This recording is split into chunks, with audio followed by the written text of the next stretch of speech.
We're building the #1 podcast for mindset, health, and performance.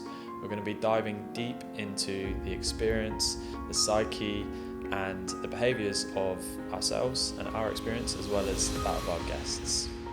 And the reason why you should listen to this mindset podcast over other ones is most mindset podcasts, they just stay high level, they stay conceptual, and at the end of the day, they're not practical, meaning they don't give you actual simple, practical things that you can implement into everyday life. So in this podcast, we're going to teach you some principles, some high level stuff, and we're also going to bring it down to things that you can actually change in terms of your daily habits and routines so that you can be fitter, more focused, and more fulfilled. My name's Harri, this is Joe, and this is the Mindset X podcast. You're like, oh shit.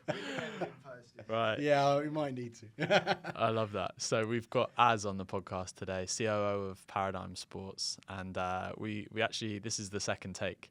So for those listening, I'm stitching them up big time here. No, but it's you're dealing with high level stars in the sports game, and it's obviously something that stood out to me and people who are fans of people like Conor McGregor, who you are representing, would love to know about what it's like to deal with this sort of person, because a person at his caliber anyway, but a person with his energy and his characteristics is he's an interesting guy. So what is it like to deal with someone like that?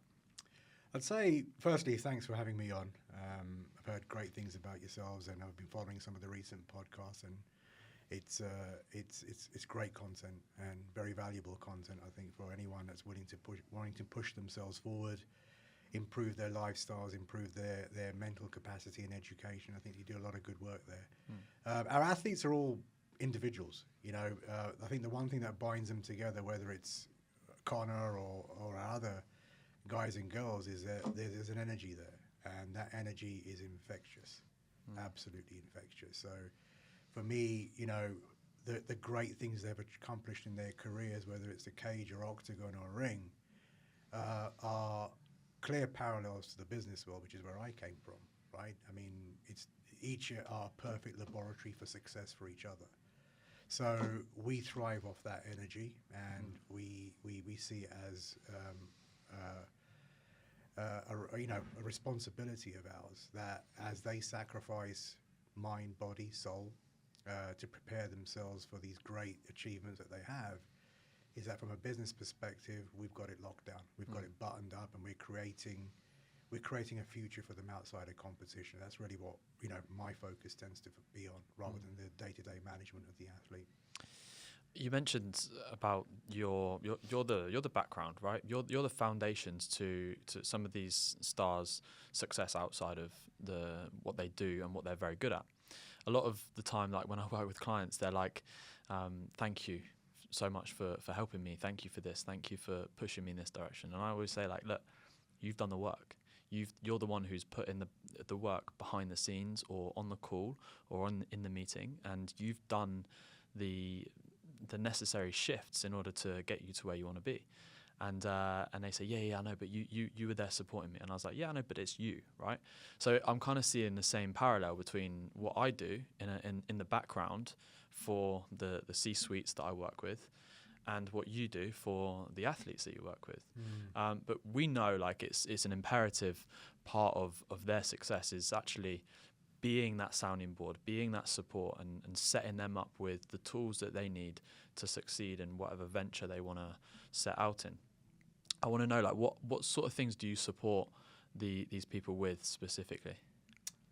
Everything is a short answer. The longer answer is that many people categorize us as an agency, and we're not. We're a platform. So we're a trifecta of three major components. One is the agency business, which I akin sometimes to the sun. That's really the central point that all our enterprise or ecosystem revolves around, the other planets of our business. So the core agency business focuses on everything an athlete needs from a day-to-day basis. So we're an international team headquartered out of Orange County in California. We're in our 15th year of business now. The team is we've tried over the years to fill it with black belts in every single position. Like our clients are black belts in the cage. We want to ensure that we're being equally selective in terms of the team we're building around them, right? So there's lawyers, there's people, several lawyers actually, who are all athlete managers. There's people like me who came from a non-traditional route into this sport. But every member of the team is either a current black belt in the particular competency that they're in, or have the ability to become black belts in the business that they're in, or to manage for us. So the representation part of the sun, if you will, is contract negotiations, which can be anything from, working with the promotions directly from the UFC, PFL, which are the two major ones that we work with. So contract negotiations, it goes into social media management, PR management, crisis management, training, nutritional advice, coaching advice, financial planning, given my background in some cases. So that's the core business which our representation team manages. And we vertically integrated on top of that a business venture portfolio, or studio, if you will, which currently has around 12 to 14 companies in our portfolio. And then we aggressively moved into media over the last couple of years. So, using some of our athletes' incredible storylines and personalities, it was just a natural thing for us to then start to develop their careers in the media world as well. Interesting. You said that you've come from that corporate background, or that specific background. What was it that made the shift for you? Like, why did you want to go from doing something that is so, let's say, monotonous or leads down a certain path, right? You kind of know the end goal for a corporate style job or career. Why did you make that shift to where you are now? I think it goes back a lot to my childhood, right? I was a second generation immigrant. My family was second generation immigrants to the UK in the 70s. So I grew up in the 70s where London wasn't as cosmopolitan as it could be seen to be now, right? So I saw my parents are from Kenya, brought up in the East Africa at that point. I remember coming to the UK and not speaking English, for example. I was 5 years of age. Wow. And I only spoke Swahili. Really? I don't know any of it now, by the way, but I spoke Swahili. So the first years were difficult. The adjustment from being in, a country where a lot of the life was outside, right? Going game hunting with my uncles and my granddad, this outdoor lifestyle, to suddenly now rain, sleet, snow, grey, people not being able to communicate with me. And my parents, my dad was a school teacher or a university lecturer in East Africa.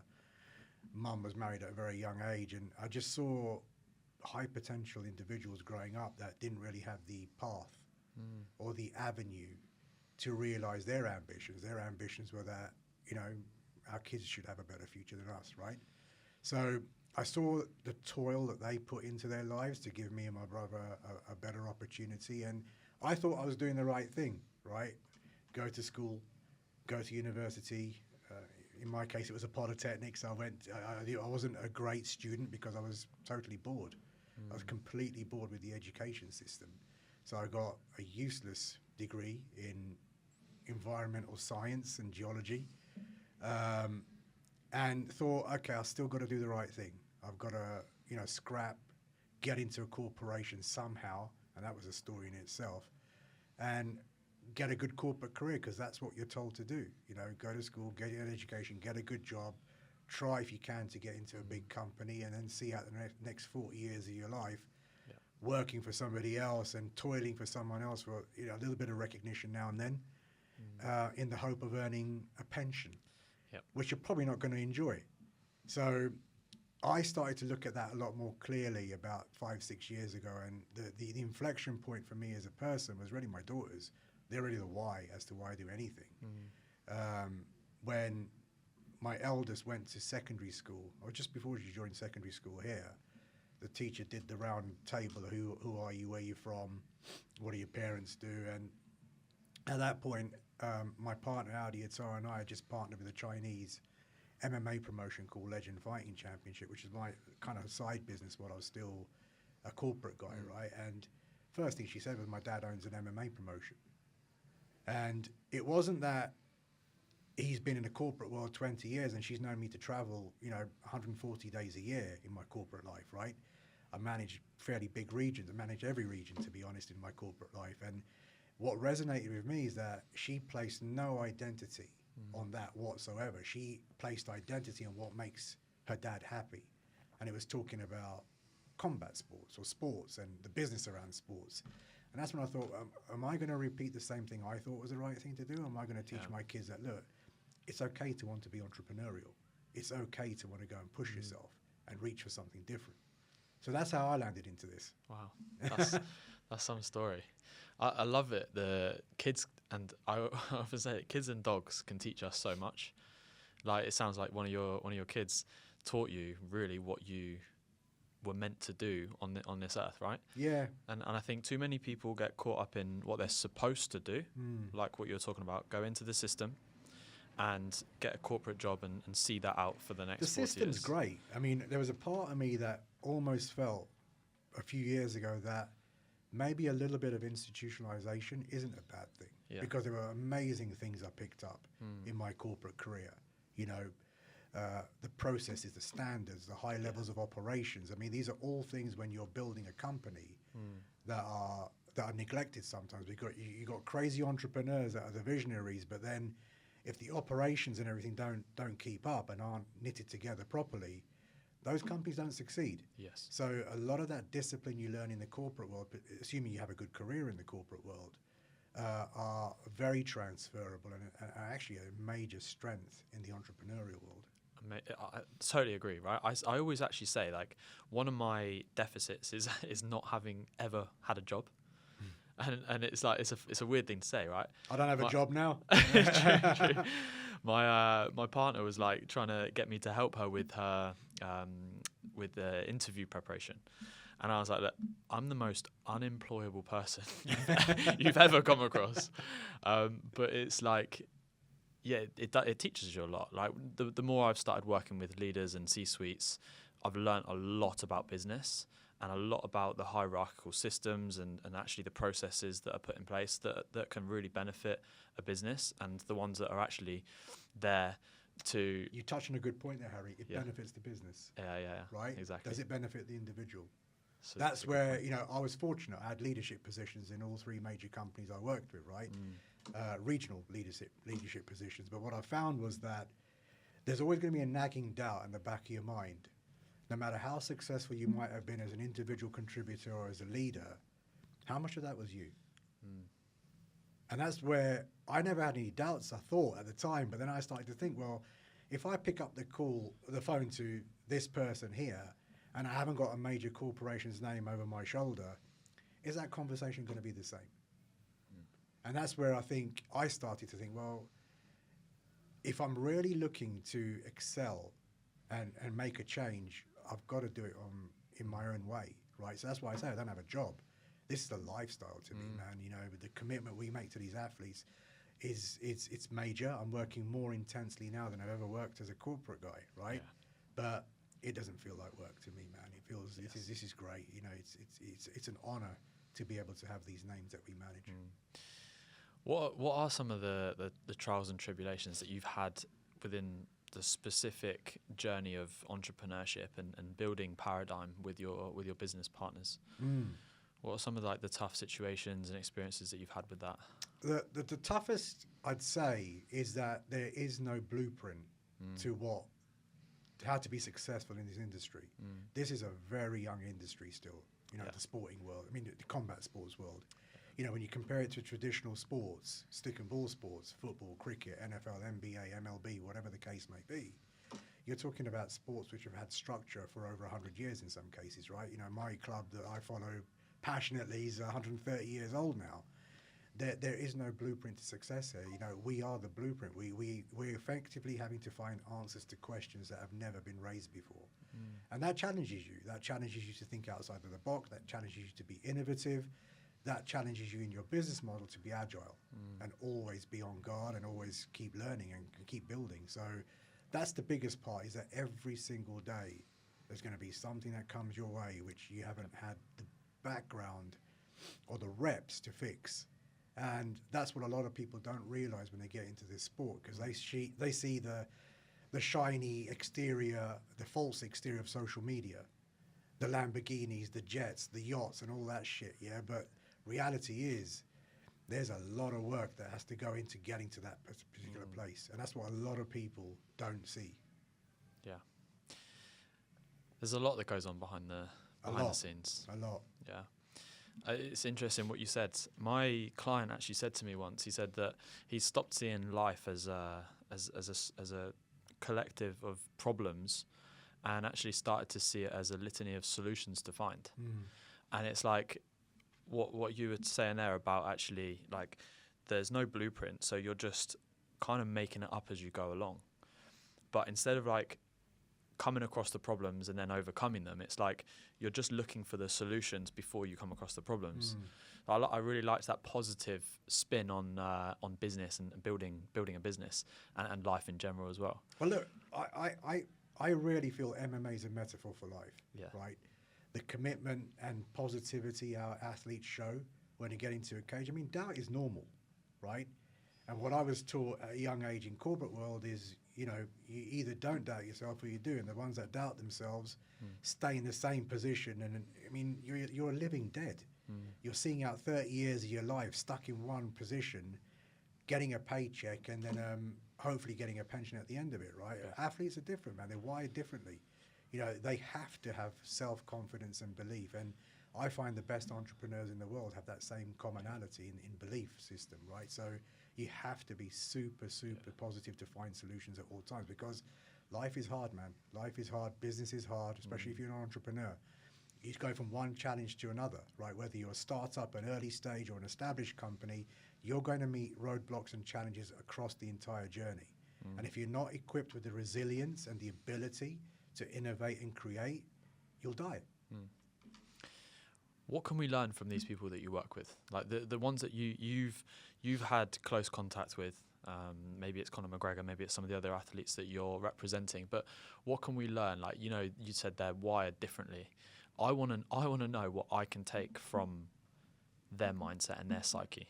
What can they do? You know what they can teach people like us? I'll tell you what all of them have as a common DNA. They're all individuals, right? Yes. Whether it's Conor, whether it's Michael Venom Page, Johnny Walker, Michael Bisping, Dakota Ditchever, etc., etc. They're all very unique human beings, incredible human beings. But the horizontal layer that binds them all together is an unwavering belief in their ability. And that's super powerful. And as I said before, it's infectious. And that's an ability, you know, a mindset we brought into the company that we're going to come across problems every single day. Now, either you run and hide and cower and hope somebody else takes it over, or you meet everything head on and you find a solution for it. How do you think they get to that point of like having that unshakable belief in themselves and their ability? I think a lot of it goes down to the fact that these are individuals, right? Now, the example I'll give you, you're a football man as well, right? If you follow football, rugby, whatever sport that's established, there's a process to follow when you're a child, whether it's an academy, whether it's a team, whether there's a union that represents you. You know, there's a whole pathway to take a young kid from 6 to 9 years of age and grow them into the sport, right? And start to build the mental capacities as well as the physical capacities, obviously, but the mental capacities to become an elite athlete. Fighters don't have that. They're all individual contractors to the promotions that they're in. So it's a very lonely journey from day one, where you have your team. And what I've also noticed is that the most successful fighters are the guys that have kept a small team together from the beginning to the end, because everyone wants a piece. When the star starts to fly really high and shoots for the sky, people crawl out of the woodwork everywhere wanting to be a part of the journey. And that's part of our job, is to try and reduce that noise. But if you can imagine from a young age training and you're the only person to get into that cage or octagon, it's a very lonely journey, right? And that's where that bulletproof mindset, that resilience has to be super strong, because no one else is going to get into the cage for you. Yeah. I often think like maybe it's before that stage, right? Where I think a lot of ultra, let's say uber successful people, like I'm talking not the 1%, I'm talking like 0.1%, like the Conor McGregors, or in business like the Jeff Bezos, Elon Musk's, right? We're talking about the 0.01% of successful people. I have a belief or an opinion that a lot of their success comes from pain, right?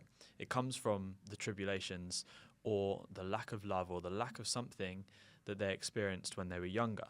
I'm not saying that's for everyone, because you can't say that for everyone, but it's definitely a common occurrence in these uber successful people, trying to prove something to someone, trying to combat something that they didn't get, and kind of like locking their focus in.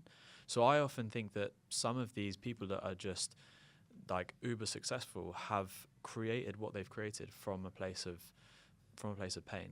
What's your perspective on that? Yeah, I agree. I mean, I'd say that the common DNA for everyone is every one of the athletes has been adversity at some stage of their lives, right? Whether it's childhood trauma or adversity, whether it's things they've experienced over the years, and they're all different. Some of them could be really tough upbringings, which has conditioned them to follow a path into combat sports.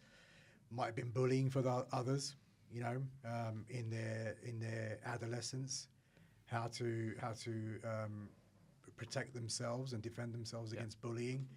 Others are driven by a sense of wanting to prove themselves right and everyone else wrong, that maybe I wasn't supposed to be a fighter, but that's what I wanted to do, and I've got to prove that I'm worthy of being in this promotion or that promotion. So there's some form of adversity that they've had to encounter and deal with, and this is an outlet for them to address it.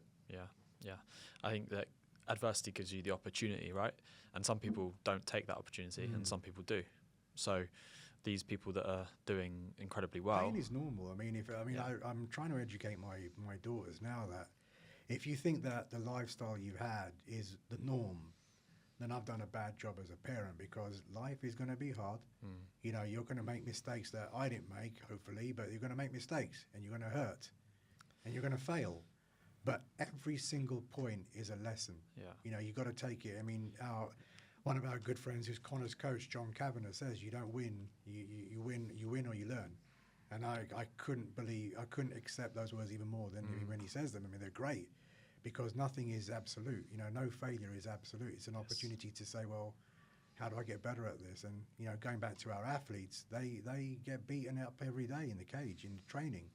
You know, what everyone doesn't see is that, you know, this sport humbles you, and it's how you keep coming back from that. That defines the great from the goods. Yeah. Wicked. All right. Well, I'm going to do a swap with Joe now. All right. I love that. Love that intro to that conversation. Joe, do your best or worst. Yeah, that was great. Really enjoyed that. Hello, Joe. Hey, mate. How are you? Enjoying it so far? Yeah, it's all right, man. Yeah. Just all right. It's good, It usually picks up on the back end once I get So there's this phenomena in mindset and around money that when people win the lottery and then they end up giving it all back and going back to the set point that they were comfortable with, the amount of money that they were comfortable with before they won the lottery. And you mentioned at the start of the call, one of the main things that you do is help athletes after they finish their career. I've seen so many athletes, for instance, Mike Tyson comes to mind, who was just fighting the other day. They finish their career, they have all this money. And without proper management, a lot of them, they give it back, or life after their career doesn't go the way that it definitely could have. Curious to know, first of all, why you think that is, and then we can dig into how you actually help people. Yeah, I mean, why is a really good question, right? Because I have my own personal views as to why it happens, and there's obviously contrarian views or complementary views. I mean, as I said, the sport is still very young, right? The barriers to entry into getting into this sport are super low. There is no unionization. There are no protocols. There is no regulations per se, right? So any person can say I'm an agent or a manager. And that's the unfortunate byproduct. It's an opportunity, but it's also a poison chalice as far as I see, because I'm a super observer of this industry. You know, speaking to Harri earlier on, you know, all of our business decisions are based off two things: instinct and data. I'm a data guy, so everything we do has to be on the instinct of our leader, Audi, who's a strategist, and then I substantiate it in terms of data. And I see that I'm a student of this industry, the business of this industry. I look around and I see malpractice. I see, things going on which I think, man, the ultimate people that are losing out here are the athletes, because they've got people that just do not understand business or the sport and are effectively eating off these guys' sacrifice when they get into a cage, because they get a percentage of the fight purses and bonuses, right? But what have you created outside of that for that athlete?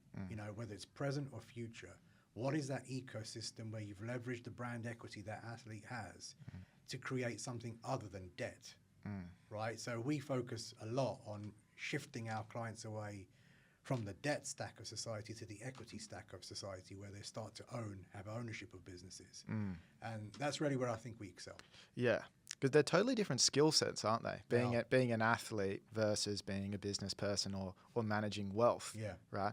I mean, I went through that experience in terms of, first of all, I was personal trainer, fitness trainer, and then going to really having my own business, working for someone else. You quickly realize it's like, man, they're just totally different skill sets. Yeah. And then like without that difference, it's like, it can be no wonder why they give it all back. I really liked your analogies. You were talking about equating MMA with entrepreneurship. Or life in general. Yeah, yeah. And one of the cool things about MMA I see is it's not specialized. Like they're real generalists. Like they know boxing, they know grappling, they know Muay Thai. They have the unshakable mindset, like you said. And I consider entrepreneurship to be really similar. Like you can't be just good at one thing. You have to know a lot about a lot, or maybe, like a moderate amount about a lot of things. And then what emerges from that is being able to be successful in business. I'm sure you could analyze an MMA athlete and think, okay, these are the things that they need to have in order to be successful. What do you think that is for entrepreneurs? I agree with you. I think you need to be a jack of all trades or a generalist to some extent. I mean, my background is mainly financial markets, right? But I've forced learning upon myself, not only in terms of the business of this sport, but also forced learning in terms of myself. And I think that's the piece I think that I didn't have the time to do as a corporate guy. We're all works in progress. If anyone feels that you're finished in terms of the education you need as a human being, I feel it's this ongoing thing until you're done, right? Yeah. And that was a piece where sometimes in the corporate world, the education system's slightly different, because it's all geared around educating you on your area of competency. Then if you become a leader, then it's educating you on how to be a leader for the corporation. Yeah. But that's not really your vocabulary. Yeah. That's not your brand. That's not your inward system, right? It's the exterior, what the corporate wants you to exhibit on their behalf. So when I joined Paradigm, it was more like, we focus a lot on mind, body, and soul, particularly in the advent of the pandemic, where our entire team had to start being remote. And I think I was talking to one of you earlier on about Whoop bands. We gave Whoop bands to everybody, because it's not just your physical well-being that you need to maintain; it's your mental well-being as well, and your spiritual well-being, right? And if you can manage all three areas correctly, then you're growing as a human being. Yeah. And then the last piece I'd say to that is, what's beautiful about the culture we've created is there's zero egos. There's nothing too big or too small that each one of us will do, right, to help the company moving forward. And I think ego is a barrier to growth, right? It's the worst thing that anyone can carry, is this sense of, I'm bigger than anybody else. Companies suffer on the back of that. So knowing what you're good at, but also being intellectually honest to know what you're not good at, and then building a team or ecosystem around you, which are all black belts in their various areas. Yeah. That's what grows businesses. Yeah, that's very well said. You mentioned egos. So ego will kill you in business, and then also in a way, you're managing some of the biggest egos on the planet. Like, I don't mean that disrespectfully. Like, I'm sure Connor, as an example, can like turn it on and turn it off. I'm sure he's not like that, larger than life ego all the time. Maybe he is. What are some of the challenges you face managing people that have gone from, I read those stories about Connor, he's driving his like tin can car and he's imagined himself driving the Rolex, and he's not, you know, from the bottom to the top. What are some of the challenges, or just what's the experience like managing those people? It's a wild ride, Yeah. and it takes an entire village of people to keep us going in the right direction. I mean, as I say, a lot of these guys and girls have come from backgrounds where a Lamborghini wasn't norm, right? It wasn't the norm.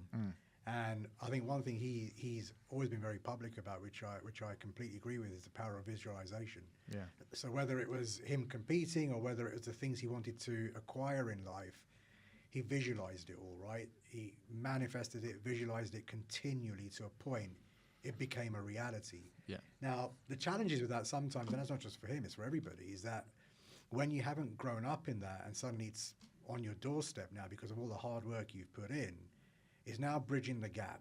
You know, how do I start to become more responsible with that power and that wealth, right? And that's really where a lot of our counsel starts to come in, and that ecosystem comes in, because we don't want to repeat some of the lessons that boxing taught us over the years where, you know, I grew up as a boxing fan in the UK, and all the guys I used to watch growing up, all of them lost their wealth.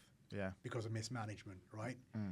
So that we have a very clear path in terms of growing the athlete's portfolio. You know, there's, you know, with my background in the financial markets, I've got a very strong idea of traditional markets, but I'm also very fluent on the digital markets, and I've got a very cautionary position on the whole crypto world, right? So when they're being thrown and thrust down their throats every day, get into this coin, it's like, no.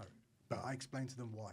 Yeah. Why it's a no. You know, why this is, you know, a red herring, why you're being pulled into something that is exploitative rather than, you know, accretive to what we're trying to build. Yeah. So it's an education, day-to-day education. Yeah, that's key. And that gives me a bit of insight into why you've been successful. The word no, like actually having someone tell these people no is what they need. Like you see so often when people have riches and fame and they just get surrounded by yes men, and it just becomes an echo chamber. Yeah. And then the ego can just run wild. It's like, is this a good idea? Yeah, it's a great idea. You're the best, man. You know. Look, and then everyone, and then it's like you they're think not always going to enjoy hearing it, right? yeah. But to us, it's a duty. You know, it's like a true manager and a true friend to you is the person that's going to tell you what you don't want to hear sometimes. Now, whether you choose to accept it or not is entirely up to you. But you know, if you surround yourself with people that will fuel the ego, you know, it's a recipe for disaster. Yeah, we know how that goes, right? Yeah, totally. Yeah. We like to go fairly deep on this podcast. You mentioned a couple times mind, body, soul, in terms of being integrative to how you manage the people that you work with and also yourself. You mentioned before the podcast, you're like, you don't want to be the star, you're behind the scenes, but like you're under the lights now. So I'm curious to know, what are some of those practices like for you in terms of how you take care of your own mind, body, and spirit? It's really investing into myself, which I never had the opportunity to do before, right? As working in the business world, you know, my hours were long. I actually did longer now, but I've got more control as to what I'm doing in that time, right? But I was educating myself to be successful for a name, a corporation, right? And those are one of the things I didn't like about it, because, you know, I'm always very direct in everything I've ever done, but I noticed in the corporate world, started to see the politicizing and the games that people play to try and get the next promotion, and I get it. You know, everyone needs to earn a living and all that kind of stuff. But when I looked at it, I thought, well, what you're really fueling is artificial competition, right? You're competing against somebody else for the next job, right? But it's something that came across my feed the other day, and I completely agree with it. Competition happens at the very bottom. You know, collaboration happens at the very top. The people that are really building and creating, you know, legacies and futures are working together and creating. So, you know, from my personal education, it was less of a competition with my peers and more of a competition with myself. And, you know, for me, you know, looking into the mirror every morning, am I happy with who I'm becoming or who I'm evolving into? You know, I'm a father, I'm a husband, I've got 2 young daughters, I have a lot of responsibility in the company. Am I reflective of who I need to be to ensure that all those areas of my life are being fueled? And I can't do that if I'm not working on myself. So I take a lot of time to work on my mindset. I mean, I've always had a mindset of winning. I mean, I grew up in a very brutal sector, the financial sector. My first job out of university, when most people were looking for comfort, I was self-employed straight out of uni, in one of these sweatshops in the financial world where, you know, we had a floor of, I think, 100 desks with a phone, and they hired 150 people, right? So it was very much you get in, and if you get in early, you'll get the phone, and you'll be able to make calls and start selling. If you're late, you're not going to eat that day, right? So it was common. Did I just hear that? Yeah. It's common to sellotape the phone to your hand.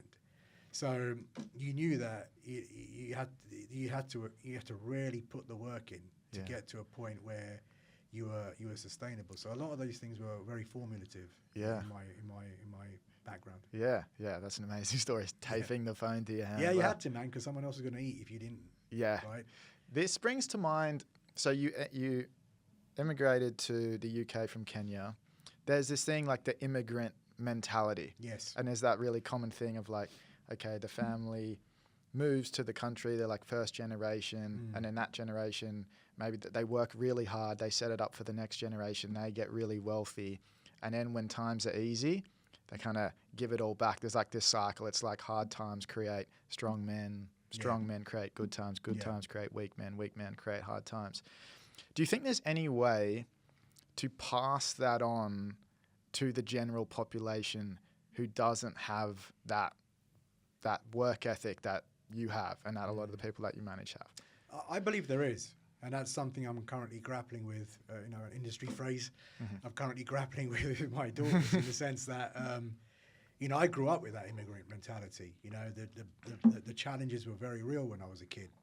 You know, I grew up in the 70s and early 80s in the UK, and one thing that fueled me, I'm a product of very hard upbringing.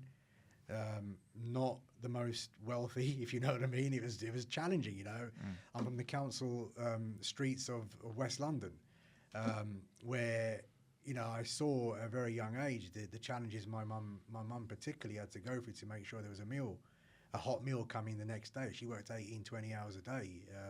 Educated woman, married very young, but sacrificed herself to give us a path to build something. So that mentality was forced upon us, and really became part of my DNA at a very early age, right? And I translated that into the corporate world because I wasn't an Oxford, Cambridge, LSE, UCL graduate. I came from a tin pot polytechnic, but that immigrant mentality is what drove me to become an MD at all three companies that I worked on. I outworked everybody. Yeah.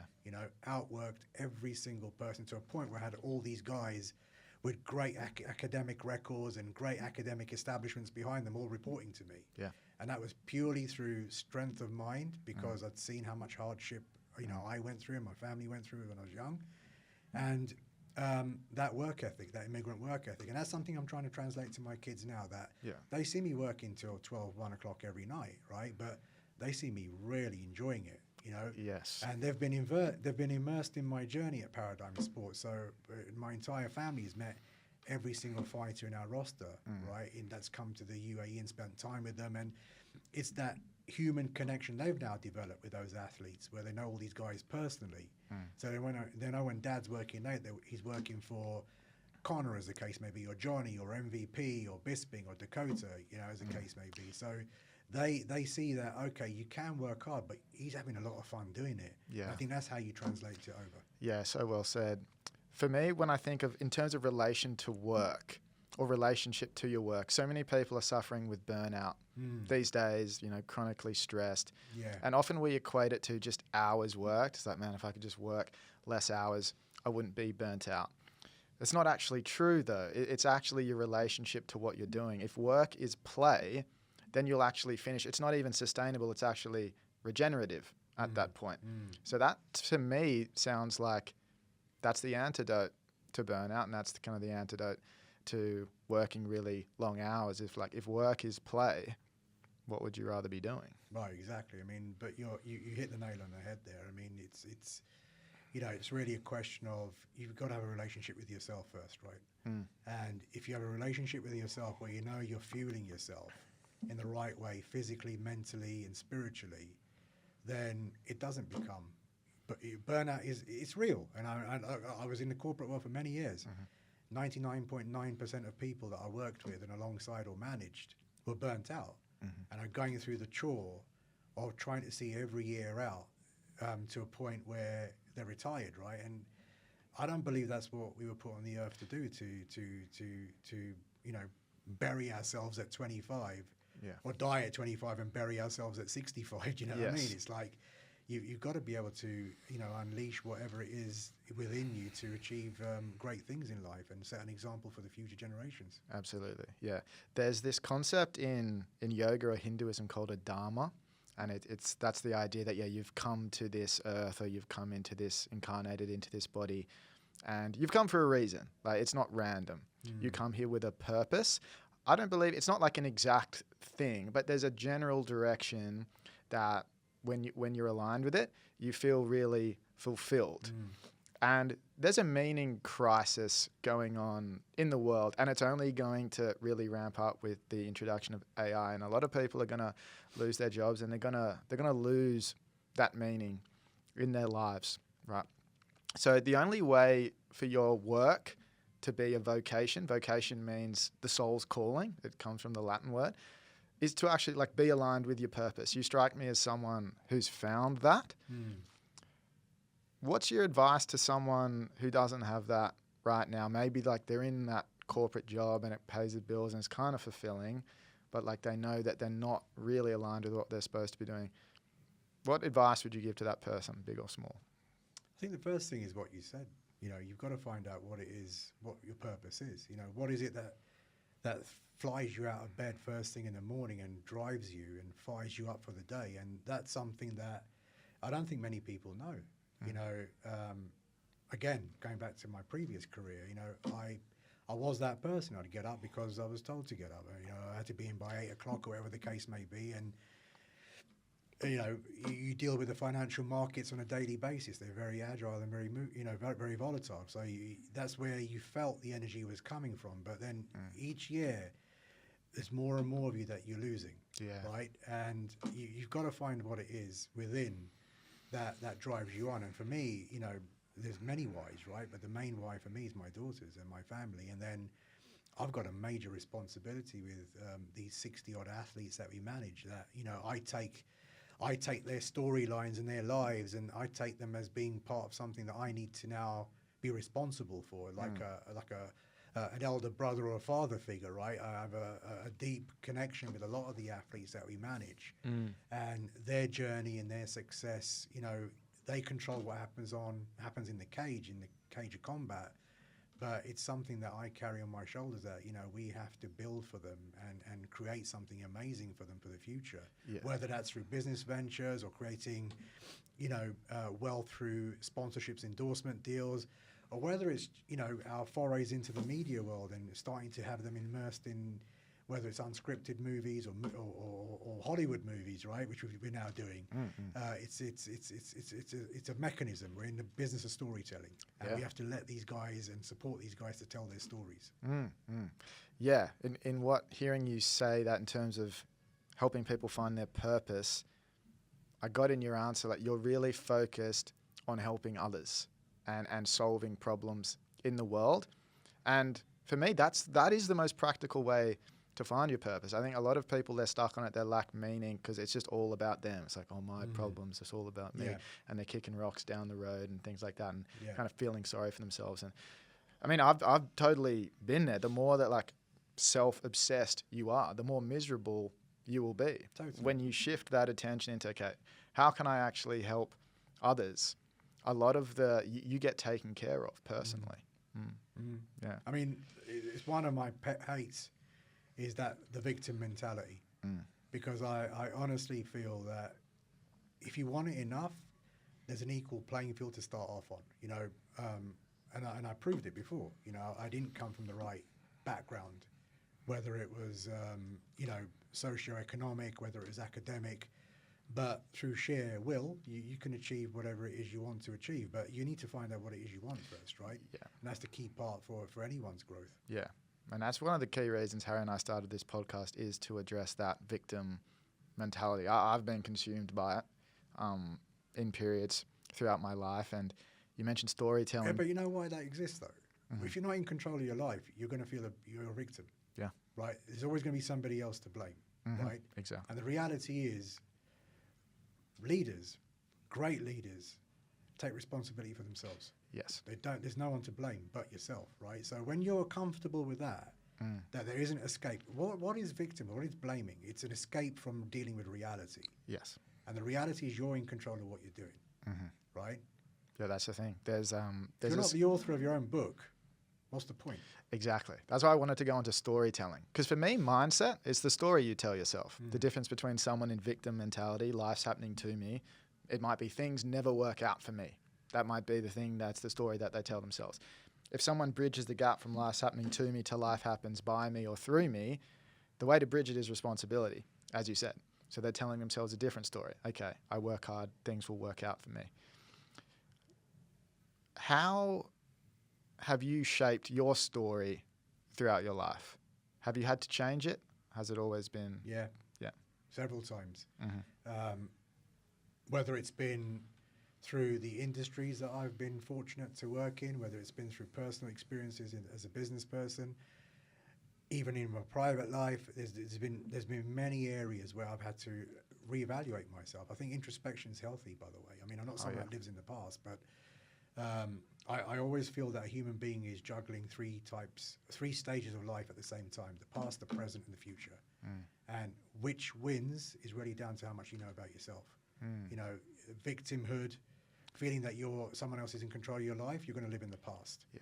And that would impact your present. But if you're truly in control of your own destiny and writing your own book, I made peace with that a number of years ago. You know, I always felt I had something to prove to somebody. And that was that chip on the shoulder of the immigrant mentality that you mentioned, that I need to outwork everybody. I need to get to this stage before that person. That's a chip on the shoulder. And I made peace with that a number of years ago, where I said, you know what? None of that fucking matters anymore. None of it matters. You know, what matters is, you know, am I leaving the environment around me in a better place than I received it? And that's what my legacy is, right? I don't want titles. I don't want any of that stuff. I don't want to judge other people. It's a very judgmental world we live in now. Social media, society judges very quickly.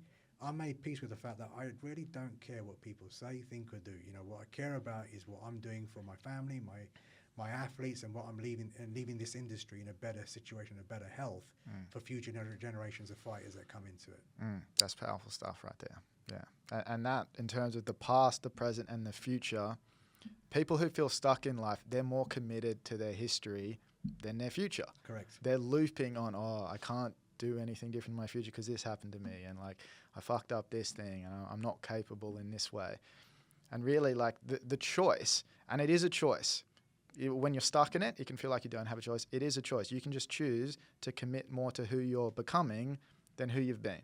And that's where the freedom comes. And then that's like taking off that heavy backpack. That's like releasing baggage. Yeah. And then you can move with speed and grace and ease.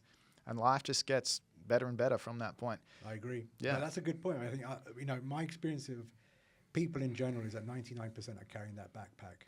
Yes. Right? And the 1% that manage to shed it off are the ones that are truly free. And it's not easy, by the way. 99% of people want to gravitate to comfort, and they think that's the comfort, right? Yeah. To get to be the 1%, you've got to be comfortable in the uncomfortable. Exactly. You will, right? Yeah. And there's a price to pay for that. You know, you got to back yourself. Yeah. And when you're confident in your ability and you back yourself, you know, life can be what you want it to be. Yeah.